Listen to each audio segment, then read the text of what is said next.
Welcome to the City of New Bedford's Arts and Culture Show. My name is Lee Heald and I am the director of the AHA program, which is New Bedford's every second Thursday free arts and culture night, a great night to be downtown with friends and family. AHA stands for Arts, History, and Architecture, which we talked about as the big resources and the assets of downtown New Bedford. And so each month we kind of focus on those topics and other seasonal themes. And so the seasonal theme for April is the Sustainable Southcoast. And it's always the time when we try to welcome spring. And I know it's been a long winter, but we are welcoming spring. And the centerpiece of the Sustainable Southcoast AHA Night is the Earth Eve Parade and the Shrink Your Footprint Fair at the Whaling Museum, and a variety of music and openings. There are lots of previews happening. So it's a great time to really think about it's spring, time to be out, time to see new and wonderful things. We're only able to do this because of our wonderful sponsors. So the Earth Eve Parade and all of the activities for the Southcoast Serves Night have huge amounts of partnership and pre-work to bring these kinds of things to the public. So we work with Southcoast Serves, which is the service learning program from the Leduc Center for Civic Engagement. We work with a professor, Kellyann Kowalski, and her class, whom you'll meet on the show. We work with SEAL, the Southcoast Educational and Environmental Alliance. And then we're sponsored by two partners, Veolia Water and Clean Right, who help us kind of sort out and support all of this wonderful programming. We have steel drum bands, we'll have lots of music. It's a great time to be downtown. So on the show today we have Kellyann Kowalski, who will speak about her student involvement with community partners. We also will hear from the troubadour of New Bedford, Art Tebbetts, who will bring us wonderful and exciting new music. Every month he comes to us with the best and the brightest of what's going on downtown. And then we'll also take a little bit of a look back to March, which was a great crafts and fiber month, and really looks at the crafts and artisanship that we're seeing in the area these days. So please stay tuned for us.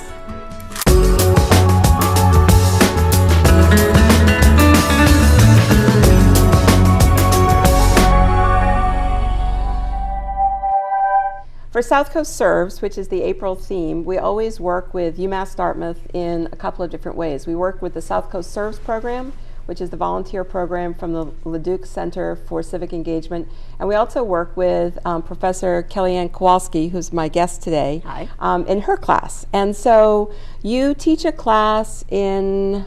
It's called Project Team Management. Okay. So the purpose of the class, the goal of the class, is to have the students learn about working in teams, right, and how to manage a project and to manage the team dynamics of a project, really. Right. So they do service learning projects, and in the spring it happens to be the part of the parade on AHA Night. Because one of the big pieces of the Southcoast, the Sustainable Southcoast, and really looking at spring coming, is this Earth Eve Parade. Mm-hmm. And it's the centerpiece of all we do, and we couldn't do it without you and your students. So the students, as part of the course, go out and develop partnerships? Yeah, right. The way that it works is they have certain criteria that they have to meet for the project. And I'm not sure if I can think of them all right now, but I know that they have to do, they have to have a community partner and have service to that community partner. Right. They have to have community involvement, so to get more of the community involved. They have to, it has to be sustainable, their project. It has to be creative, and it has to have an Earth Eve message, and Earth Eve awareness, education, and behavior. So it's renew, reuse, recycle. Exactly. And they have to, as part of the project, they have to have a float in the parade that represents the community partner that they serve. And so the floats in the parade, because it's the largest people-powered parade, you have to push it, pull it, wear it, or carry it. I think that those are the criteria. Right, and I think I've had all of those. So what kinds of organizations are your students working with? Well, I can tell you exactly, because I have a list, just because I didn't want to forget anybody. I have 8 teams this semester that are working on the project, and they're working with the Buttonwood Park Zoo, the Buzzards Bay Coalition, the Lloyd Center for the Environment, New Bedford Parks, Recreation and Beaches, the New Bedford Whaling Museum, Humane Society Southcoast, Boys and Girls Club of New Bedford, and Greater New Bedford Regional Refuge District. Nice. And actually, a couple of teams are also working with some students, like the ones that are working with the New Bedford Parks, Recreation and Beaches are working with students at one of the elementary schools in an after-school program. Right. And the team that's working with the New Bedford Whaling Museum, I believe, is working with some high school students. Nice. So. Nice. And so do you know what the floats will look like yet? I have a couple ideas because as part of the project, I meet with the students for progress reports along the way. So I sometimes at the progress reports, like I just met with 3 teams yesterday, I got a glimpse of what their floats are going to look like. Right. So I know the New Bedford Whaling Museum one, they plan to have a tail that they're making out of either wood or paper mache. Then they're going to have the students from the high school be part of the float, actually part of the whale by wearing certain colors and stuff. And then they're going to have a front of the whale somehow that they're going to make. And in addition to your students, we also get schools participating. We have a bike group. We have musical groups. We have the steel drum band from the high school. And so the parade itself is really this wonderful participatory experience. And it steps off at 5:30 from the reviewing stand. And so we crown Father Ocean and Mother Earth. And we invite the previous Mother Earth and Father Oceans to join us. And it really is a quite festive occasion. What do you think your students learn? What's the kind of goal of that? The great thing about the class that I teach is that because it's about teamwork and what they're supposed to be learning is about being part of a team and how to manage a team. For me, the project didn't matter what the project was because any project would be about teams. You know, if I taught a biology class, I'd have to have a project related to biology. But because of my class, it didn't matter. So when I first started doing it, Deirdre Healy had mentioned to me this parade, and I'm like, oh, that would be great. You know, the students could all make a float, and they could work with community partners. And so I think I've been doing it since 2007. We've had teams in the parade, and the parade was great back then, but it's gotten even better every year. Right. It's so fun. And so they really learn how to manage a team, how to manage a project. We talk a lot about team dynamics in the class, about communication within a team. We learn about tools that you use to, like team meeting minutes and agendas and things like that, how to have an online meeting, how to have a face-to-face meeting. Do they get community service credits for this? Because I know that Deirdre is the assistant director of the LeDuc Center, which really focuses on community service, and UMass Dartmouth has been so strong in that. Right. For my particular class, they get a service learning. I don't know how it's. I don't know how it's. What's the word I want? I don't know how it's put down on their like transcript or what, but that's they get service learning credit. I guess it would be. Nice. Yeah. So they're a part of the community. Yes. If they're not, and it's if they're great. not from here. Yeah, and we've worked with so many different organizations over the years since 2007. I think pretty much all the ones that I mentioned that we've worked with before, except for the new one this year was the New Bedford Parks, Recreation and Beaches. All the others I've worked with. Right. In addition to the float, Mary Raposa, who's from Parks, Recreation, Beaches, is also doing the spring egg hunt. Oh. So the city's spring egg hunt is at Custom House Square that same night from 5:30 to 7:30 or until the eggs run out. And I would get there early because last year it was quite a festival. Oh, that sounds like fun. Yeah. And in addition, we have some students working with from the LeDuc Center working with the Whaling Museum to do a Shrink Your Footprint fair. So at the other end. So the parade actually goes from Market Square out down Union, around by the Whaling Museum, and up William to sort of finish. And then at the other end, there's the Shrink Your Footprint Fair. So thank you, you and your students, for making the April AHA night shine and be notable and be something that we really look forward to as the beginning of spring. Last year, the weather was decidedly in between and brusque, so we're hoping for a sunny. Hopefully, we deserve it this year. We deserve it this year, sunny and wonderful day. So thank you for joining us. Oh, you're welcome. Thank you for having me. Your students. Yes, thank you.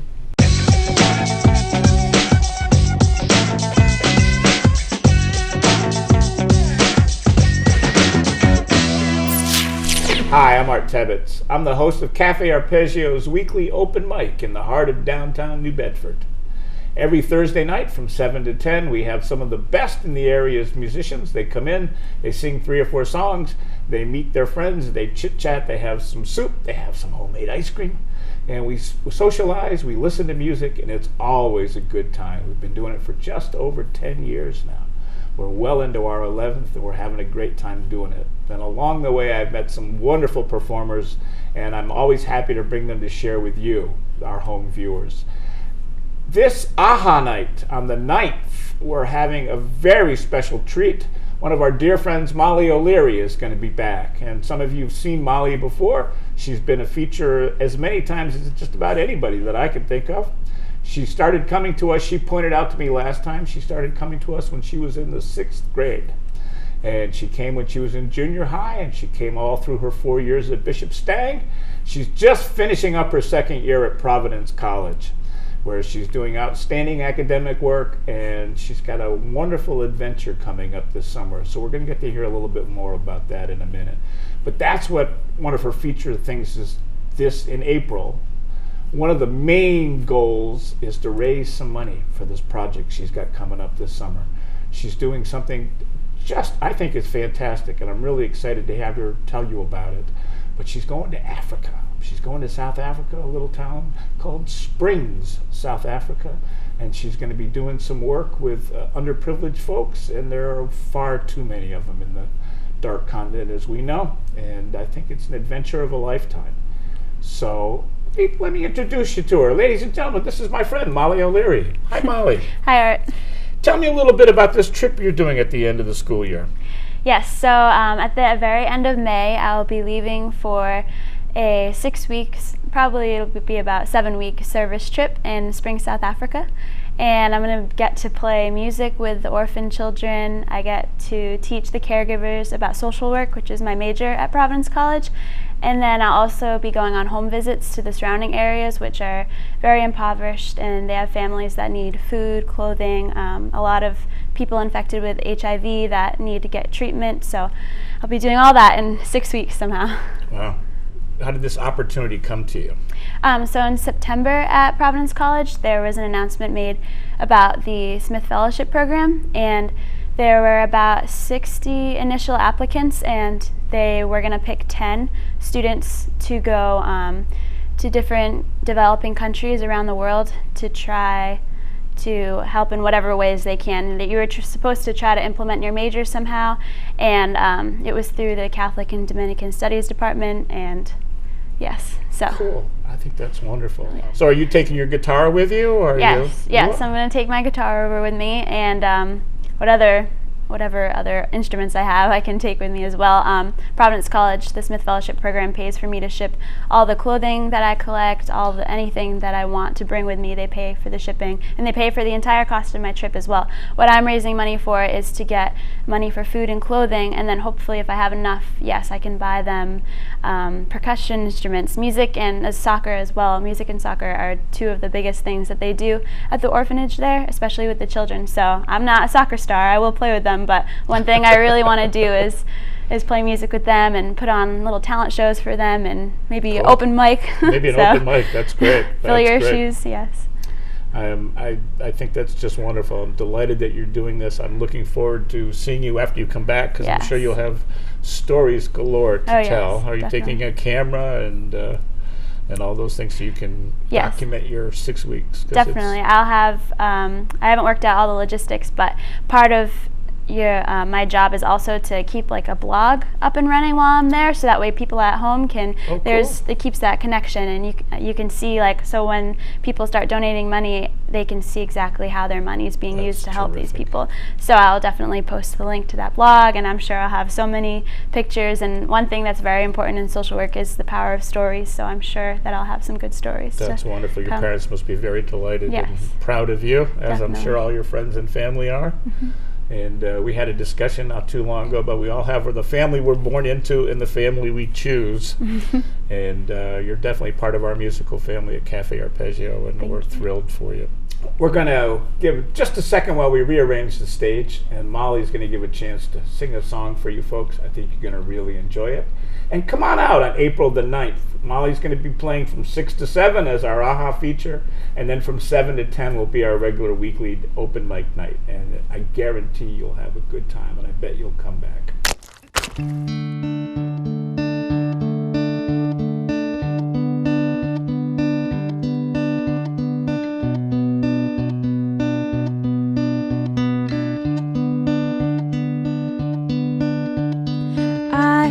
Was a little girl alone in my little world who dreamed for me. I played pretend between the trees and fed my house guests barking leaves and laughed in my pretty bed of green.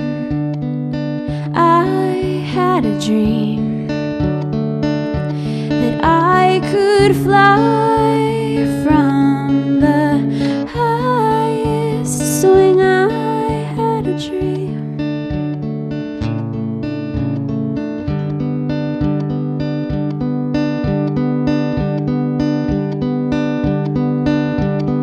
Long walks in the dark through woods grown in Brookline Park. I ask God who I'm supposed to be. The stars smiled down on me. God answered in silent reverie. I said a prayer and fell asleep. I had a dream that I could fly from the highest swing. I had a dream.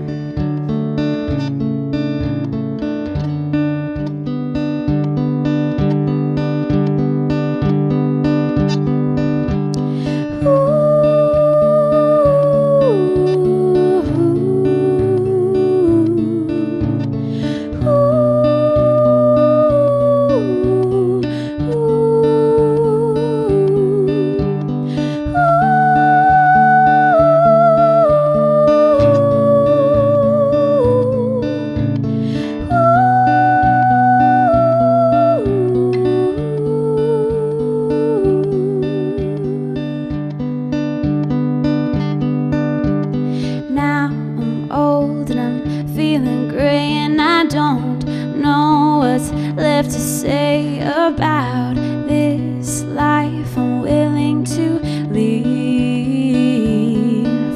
I lived it full and I lived it well. There's many tales I've lived to tell. I'm ready now. I'm ready now. I'm ready now to fly from the highest wing. I had a dream.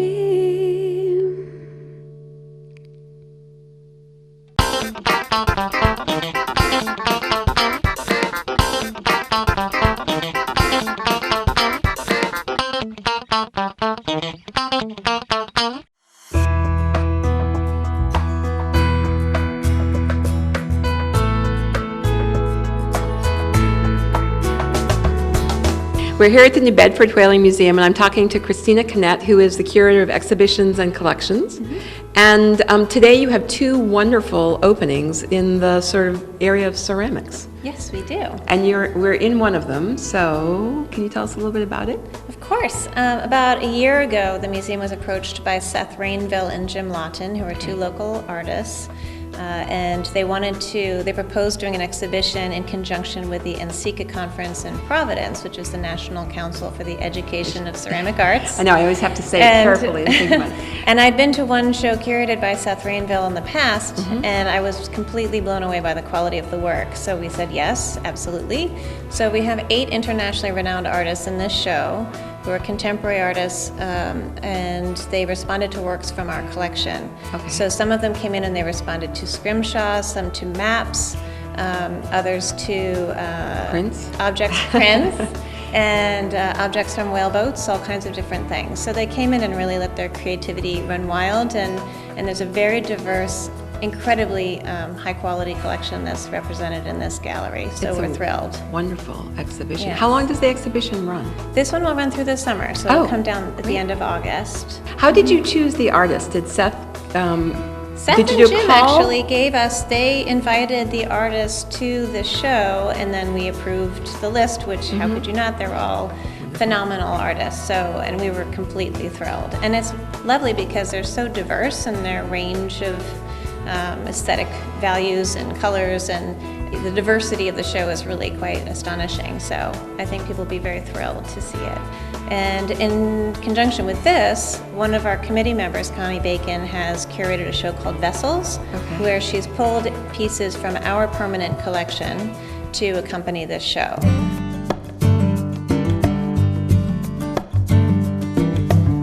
So this is the second exhibition, and these things are all from the collection, your collection, the Whaley Museum's collection. Yes. And the title is? It's called Vessels, and it's curated by Constance Bacon, who's one of our collections committee members, and a ceramic artist as well. And so the idea, which is actually quite clever, is that it is either a ceramic piece or it features a ship or a maritime. So that's kind of a nice way to look at it. Exactly. So that's the overarching theme. So that way we can have pre-Columbian vessels, which are part of the collection, and also some 18th century Delftware plates.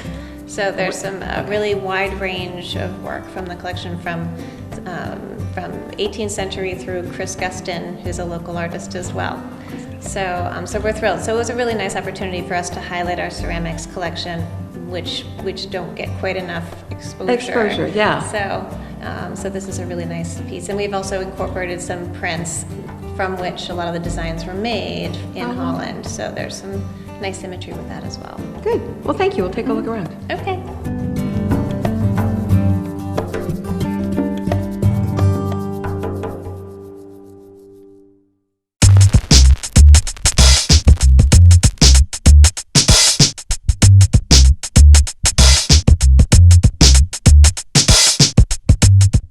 Hello, welcome. This is Alison Wells Fine Arts Studio Gallery, and I'm Alison Wells.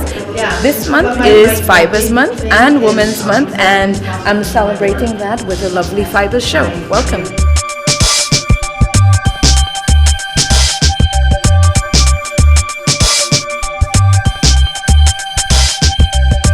Tonight is a wonderful night at AHA because we really celebrate artists and artistry and kind of crafts and craftsmanship. And we're here at the Alison Wells Fine Arts Gallery talking to Jody Stevens. Hello. And so these are your pieces behind you on this wall. Right. And there are several fiber artists in this exhibition. So why don't you tell us a little bit about your work? Okay, well, this piece is from several years ago. And this piece was more of a formal exploration. I wanted to experiment with color and see-through material. Okay. So you see here are these sort of lightweight, almost hung up gently towel-like Are they woven pieces. fibers? They're actually stitched on the sewing machine. So I used a material that's a water-soluble stabilizer. So the color that you're seeing is the color of the thread, which includes the top thread and the bobbin thread. Okay. So so you stitched it on fiber and then the fiber dissolves? pretty much, yeah. So it's a material that washes away with water, which is really fun to experiment with, but also you can get some really beautiful textures and color when you do that. So Nice.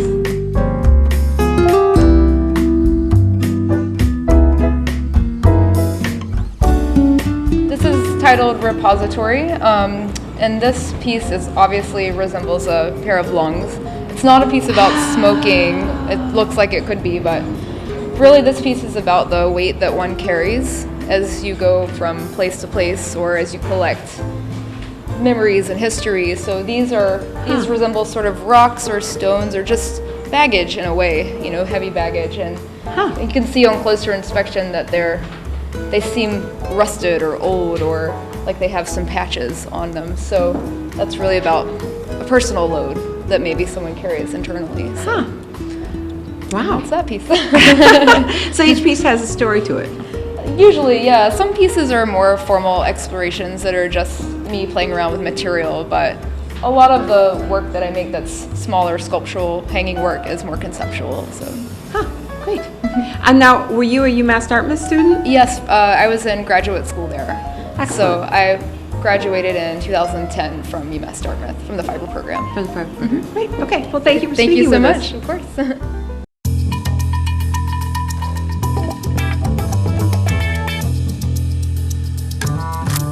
We're here also with Rhonda Fazio, who's displaying in Alison Wells Fine Arts Gallery this month. And you are an artist that we've known in New Bedford, and now you're from Fall River, so you're a designing woman of the Southcoast. Yes. And so tell us a little bit about because I know you both have process as well as your product of your beautifully dyed silk. So tell us a little bit about... My work is a lot about the process, but importantly, it's also the process of the materials and where they've come from and how I use them, and keeping to the historical resources and telling stories through my work, through the color of my materials.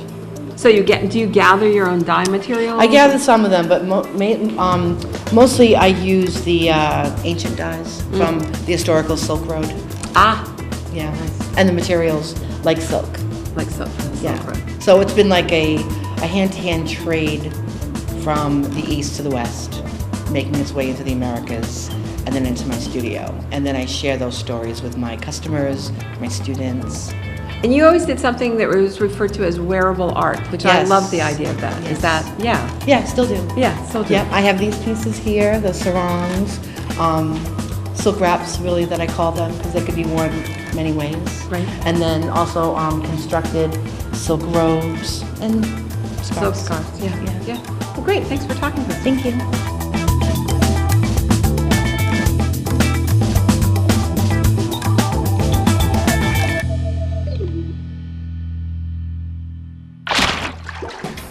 We're out in front of the New Bedford Art Museum, and this is actually yarn barming. So if you look very carefully, you can see hands. I think it's a shopping package or a bag, feet. She's got a lovely little smile, a great hat, a crown. And these kinds of expressions of artistic energy with textiles, yarn, crocheting are all over the downtown. Because March, the theme is hand to hand, and it's really talking about artists, artisanry, crafts, craftsmanship, and just this wonderful expression of making the outside come alive.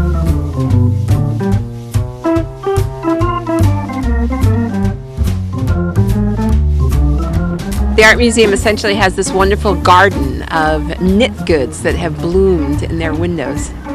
Hopefully spring will come soon and we'll have real flowers blooming in the windows.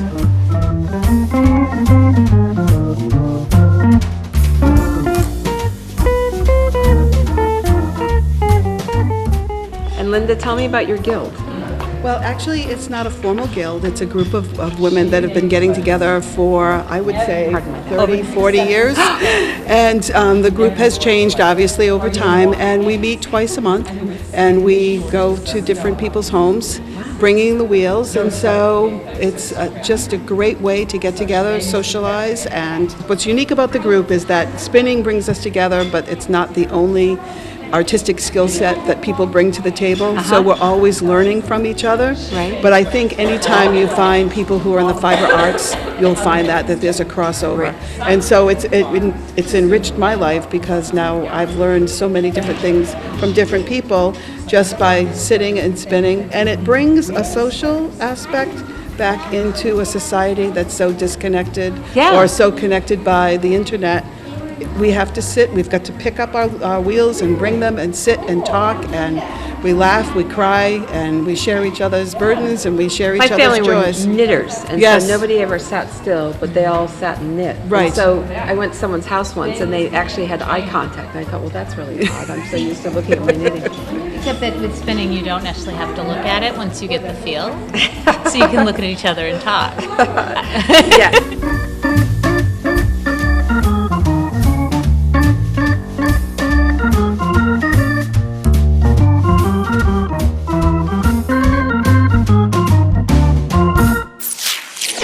Every second Thursday is AHA night, and if you're not able to join us for Southcoast Serves and the Earth Eve Parade and the city's spring egg hunt, then please put us on your schedule and your calendar for May. May's theme is We Art New Bedford, and it's the time that we really celebrate the artisanship and the accomplishments of our artists who range from K to 12. It is the opening night for the Unified Arts New Bedford Public Schools show, and we'll be showing about 3,500 pieces of school children art, as well as the MFA and the BFA shows from UMass Dartmouth.